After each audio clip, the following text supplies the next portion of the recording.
The Jewish people were very insulated amongst themselves. In fact, even today, Judaism is a non-proselytizing religion. They're not going out and trying to convert other people to Judaism. They very much are focused on their own relationship with God. They're leaving the rest of the world to pretty much, do what they want to do and pursue their spirituality the way that they want to. But the Hebrew prophets told us that when Messiah came, the Messiah of Israel, he would not only be a light to Israel, but that he would be a light to the entire world. The Apostle Paul picked up on this theme when he said, is God the God of the Jews only? In other words, he's making a point that we need a bigger perspective. The Messiah is not just supposed to be our own. He's the Messiah of everybody. Messiah will be a light and minister to the Gentiles. And I want to read for you here what the ancient prophet Isaiah spoke of.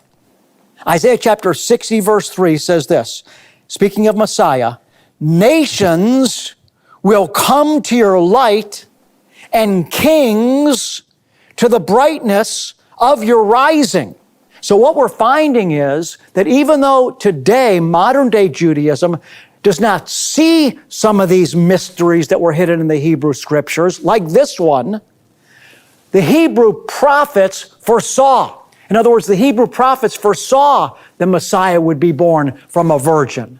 The Hebrew prophets foresaw that Messiah's origin would be from eternity.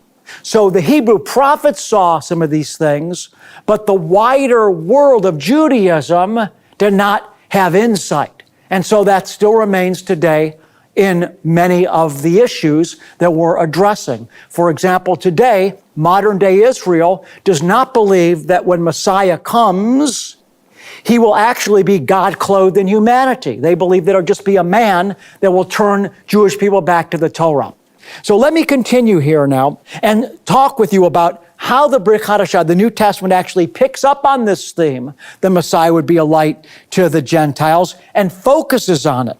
For example, Luke, in Luke chapter 2, verse 32 says, the Messiah has come and he is a light of revelation to the Gentiles and the glory of your people, Israel. And Paul speaks much about this in his writings, that Messiah's coming into the earth is for the whole world, not for Jewish people only. Who is the Messiah? What would he do? What would he look like? Beloved, the Hebrew prophets told us all these things. The Hebrew prophet spectacularly revealed that Messiah would enter Jerusalem on a donkey. So we're going to go now to the book of Zechariah. I'm going to be reading now chapter 9, verse 9. Hear the word of the Lord. Zechariah records this. Rejoice greatly, O daughter of Zion. Shout in triumph, O daughter of Jerusalem. Behold, your king is coming to you. He is just and endowed with salvation, humble and mounted on a donkey, even on a colt, the foal of a donkey. Incredibly, this very thing happened as it was recorded by Matthew and is celebrated by the church on a day that's often referred to as Palm Sunday. Hear the word of God as I pick up now in Matthew 21. I'm going to read a little bit of a longer section, verses number 1 through 5, just to show you how specifically Zechariah's prophecy was fulfilled. When they had approached Jerusalem and had come to Bethphage at the Mount of Olives, then Jesus sent 2 disciples, saying to them, go into the village opposite you, and immediately you will find a donkey tied there and a colt with her.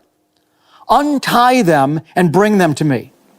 If anyone says anything to you, you shall say, the Lord has need of them, and immediately he will send them. This took place to fulfill what was spoken through the prophet. Say to the daughter of Zion, and here's the fulfillment right here, behold, your king is coming to you, gentle and mounted on a donkey, even on a colt, the foal of a beast of burden, quoting Zechariah's prophecy specifically to the word. And so the key to understand is that these prophecies in the Hebrew Bible were so particular and so specific, and Yeshua fulfilled each and every one of these that I'm proclaiming to you right now. If this doesn't get you excited about Jesus, to love Him, to live for Him, and to run the race for Him, I'm not sure if anything will. I mean, this is so incredible. As we continue down this journey of Messianic prophecy, I want to pick up with Messianic prophecy, point number 16.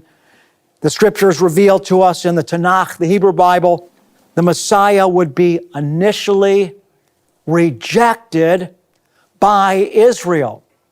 The fact that Israel has rejected the Messiah shouldn't diminish our faith that Jesus is the Messiah. The fact that Israel initially rejected the Messiah should encourage our faith that Jesus is the Messiah, because the Hebrew prophets told us in advance the Messiah would be rejected by His own people when He came. For a Jewish believer like myself, I should not be discouraged and doubt my faith in Jesus because the rabbis have rejected Him. I should be encouraged in my faith in Jesus because Isaiah specifically told us that He would be rejected by the traditional Jewish community. Let's take a look now at just a few of the verses from the most spectacular Messianic prophecy in the entire Hebrew Bible, Isaiah chapter 53. I'm just going to read the first 6 verses. Hear the word of God. Who has believed our message, and to whom has the arm of the Lord been revealed? For He grew up before Him like a tender shoot, and like a root out of parched ground. He has no stately form or majesty that we should look upon Him, nor appearance that we should be attracted to Him. He was despised and forsaken of men, a man of sorrows and acquainted with grief, and like one from whom men hide their face. He was despised, and we did not esteem Him. He's speaking on behalf of Israel here. Surely our griefs He Himself bore, and our sorrows He carried. Yet we ourselves esteemed Him stricken, smitten of God, and afflicted. But He was pierced through for our transgressions. He was crushed for our iniquities. The chastening for our well-being fell upon Him, and by His scourging we are healed. All of us like sheep have gone astray. Each of us has turned to his own way, but the Lord has caused the iniquity of us all to fall upon Him. Of course, this is exactly what happened when Jesus came. The Apostle John records for us in John 1:11 these words: He came to His own, meaning Israel, the Jewish people, and those who were His own did not receive Him. Even to this very day, Yeshua of Nazareth is still being rejected by His own people as the Messiah and the Son of God. But the good news is, beloved, the day is coming that Israel's eyes will be open and they will see Yeshua for who He is. But before we jump ahead there, I want to take things chronologically. That Messiah would be rejected by His own people. In fact, when Pilate called for one of the 3 prisoners to be released, the Jewish leaders convinced the Jewish crowd to cry for Barabbas to be released. And Pilate, trying to save Jesus' life because Pilate knew Jesus was innocent, said, well, what about Jesus? And the Jewish leaders convinced the crowd to cry out, crucify Him, crucify Him, crucify Him. And so even today, this plague is still affecting my own people. They said, may His own blood be upon us. Fortunately, God is a merciful God, and His plan and His love for Israel is still intact. We're going to see at the end of the age, Israel will find the Messiah that they've searched for. That Messiah would be crucified. You see, Jesus associated Himself with David. In the last chapter of the book of Revelation, Yeshua said, I am the offspring of David. I'm the descendant of David. The prophets told us that David would shepherd His people at the end of His age. They weren't talking about the David that had already come and gone at the time that they wrote. They were talking about Jesus, who came in the likeness of David. So listen what David wrote in Psalm number 22. I am poured out like water, and all my bones are out of joint. My heart is like wax, it is melted within me. My strength is dried up like a potsherd, and my tongue cleaves to my jaws, and you lay me in the midst of death. For dogs have surrounded me, a band of evildoers has encompassed me. They pierced my hands and my feet. God, it just pierces my heart just reading it. Of course, this was a prophetic foreshadowing of Yeshua of Nazareth, who would be crucified, who would have his hands and his feet pierced. An amazing illustration of what happened takes place in the Gospel of John, chapter 22, verse 24 and 25, where Yeshua, after he had risen from the dead, appears to his disciples. And Thomas says to him, unless I see in his hands the imprint of the nails, and put my finger into the place of the nails, and put my hand into his side, I will not believe. Yeshua says, put your hand in my side, put your finger in my palms. I am the one that was crucified, and now behold, I'm alive forevermore. Jesus is the Messiah that was crucified for you and for me, and rose from the dead, just as the Hebrew Scriptures prophesied. They prophesied that not only would he be crucified, but they prophesied that Messiah would rise from the dead. And so we read in Psalm number 16, verses 9 and 10, these words. David is writing here and he says, therefore my heart is glad and my glory rejoices.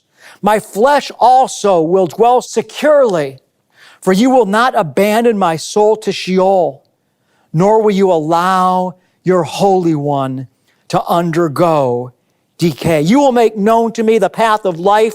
In your presence is fullness of joy. In your right hand there are pleasures forevermore. So David is rejoicing here, knowing that when he dies, it's not going to be all over, that his life is not going to end in the grave.